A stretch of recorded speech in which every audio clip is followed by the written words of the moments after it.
Hi, I'm Angela, a fashion designer and vlogger, and today we're sewing the tab on a sleeve. This is a very fashionable and popular item to have that you could even add to a top that you already own. So let me show you how this works. First of all, on your sleeve pattern, I have a marking right here that shows you where that tab goes. So you can measure from the hem up if you don't have that, but I've given myself the same chalk markings. Here's my sleeve head, and this is exactly where the tab placement's going to be. So I'm going to put that to the side for right now. Let's make the tab. So this is about 17 inches long, 3 inches wide, if you want to just make your own. I fold over the end and press it in place. Next thing I'm going to do with wrong sides together is stitch from one end to the other, which I've done here with purple thread so you can see my chalk marks for the wrong side. And then if you have a tool to turn this right side out, or if you have a safety pin, that always works too. I stick this in here and I'm going to start pulling. You're just turning it to the right side out. But one thing I want to point out, do you notice that once this edge was tucked under, I stitched right over that on both sides? It just makes it easier for that end to be nice and crisp as a point. So just pull this. Little trick is if you get your fingers wet on slippery fabric, it works a little bit easier. There you go. And the end that I had pressed under is right here. So you're going to press that in place.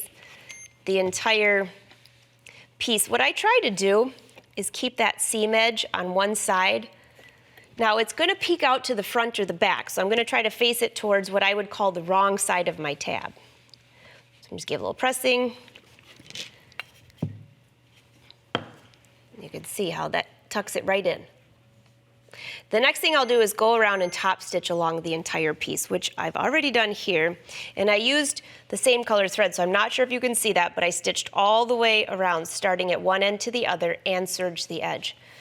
One more thing I want to point out, depending on what fabric you're using, if it frays a lot, then you might want to put a little bit of interfacing before you did all of this right at the end, but I didn't for this fabric. So the next thing I'm going to do is put a buttonhole in the end. I'm just going to give myself a guide right here, a buttonhole, and we're going to attach the button. This is what the sleeve looks like. The tab is sewn to the wrong side of the garment. The button is sewn to the right. That's all we have to do for this tab. So come on over to the sewing machine. First thing I'm going to do is sew a buttonhole. So take your buttonhole foot, depending on what your machine, everyone looks a little different. This front part, or yours might be in the back, is where the button goes. And that tells your machine how long of a buttonhole to make. I'm going to remove the standard foot and then just slide this in place. Go ahead and choose any buttonhole's fine. I'm picking a little bit of a decorative one. Slide this into place. All right, I'll get my hand out of the way so you can see. So the fabric is between the two metal layers, and just start your buttonhole. Now I have the foot pedal pressed all the way down. You love it when the machine knows how fast and how slow to go to make a perfect buttonhole.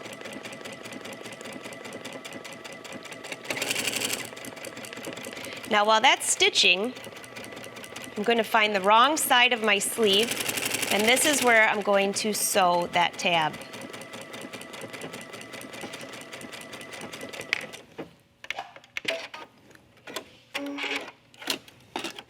All right, let's just pull this whole foot out so you can see this fabric was right between the two metal layers. That gave you a little better view.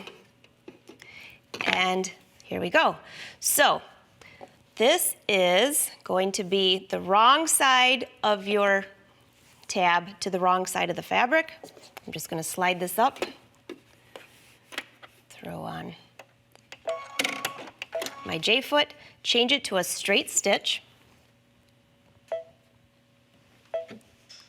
and just stitch back and forth a couple times. By the way, if you have one of those fun machines that stitches in different directions, you could make a really cute box on this. Okay, so that's the wrong side. Now go to the right side, and we're going to attach our buttonhole. This is why I said if you don't sew your sleeve shut yet, it's so much faster this way. So this is my buttonhole foot. And there's a couple things I want to point out. This metal part goes up and down, and you can slide your button in here. Now, if you're using a thick button, that won't work so well, but this one's fine. It could have 2 holes or 4. And there's also a little plastic part back here that if you slide back or forward, gives you a shank, which would make your button ride higher. You don't need the shank engaged, so push that to the back, and then just slide this into place.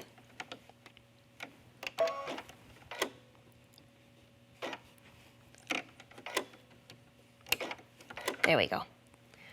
All right, go to your screen and choose, there's actually a button sewing stitch, if you can believe that. It's at the bottom, on my machine, at the bottom of all the buttonholes. It tells me what foot to use. So now, again, we have our tab on here. I used white thread so you can see this. Get some of those threads out of the way. Slide this here. Now this is very important. You do not want to just start sewing because you don't know for sure if your button holes are in the right place where your needle's going to go. So I'm just going to go just with my hand at first. It looks like it's fine, so go ahead and stitch. And this will actually lock the stitch, stitch the button in place, and lock it again. So click up. All right, slide this out.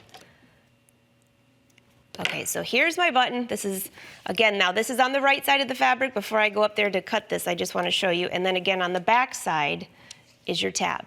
So let's go back up here to the top, and I want to show you what's going to happen here.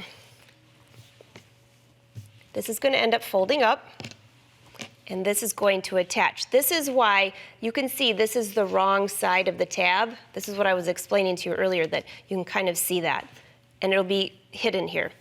So for your buttonhole, I know that it's tempting to grab a pair of scissors or a seam ripper to cut this, but if you have a tool that will cut buttonholes, just slide this in place and cut. If your fabric frays a lot, you might want to put just a dab of that on here, or a liquid that stops fraying. But cut your buttonhole. There we go. Make sure you use a piece of wood on that so you don't ruin your tables. And then this button's in place. You're going to do this to both sleeves. That's how it'll end up looking. Pretty cool. All right, so your next step is going to be, once you have both of your sleeves done with your tabs, make sure you have your your back and your front marked on your sleeve. You're going to sew your sleeve into the entire armhole, and then you're going to stitch your entire side seam and armhole closed.